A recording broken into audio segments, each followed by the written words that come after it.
Hi guys, si Kadyo na naman at nanonood kayo ng M-News. Ang all-new Yamaha Lexi 155 ay opisyal nang pinasok sa Pilipinas ng Yamaha Philippines sa pamamagitan ng isang high-energy branding event na pinamagatang Dare to Defy sa SM Mall of Asia Complex. Ang debut na ito ay hudyat ng pagdating ng Practical King ng Max Series.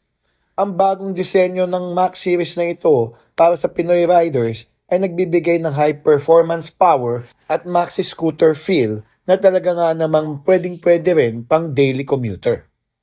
Sa puso ng bagong model na ito ay ang 155cc liquid-cooled 4-stroke single overhead cam na may 4-valve engine at may variable valve actuation. Nagbibigay ng malakas na torque at high-end power katulad ng mga kapatid nitong NMAX at Aerox. Maganda ang pinagsamang design at sporty performance ng urban utility na ito.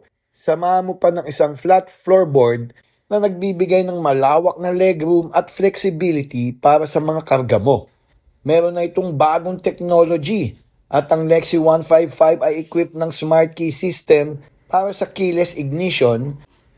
May electric power socket para sa charging habang bumabiyahe at full integration na ng Y-Connect app para sa digital maintenance alerts at fuel tracking.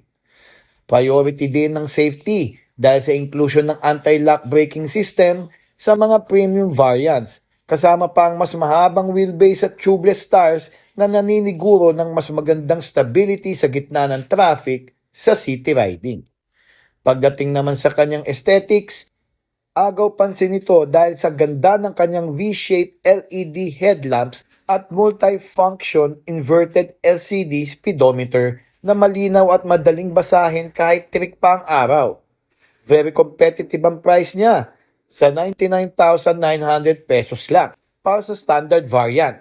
At syempre, pinusisyon ng Yamaha ang Lexi 155 bilang isa sa pinaka-accessible at versatile na entry 155cc Max family para sa local market natin. Yun lang po. Ako po si Kadyo. We'll see you guys next time.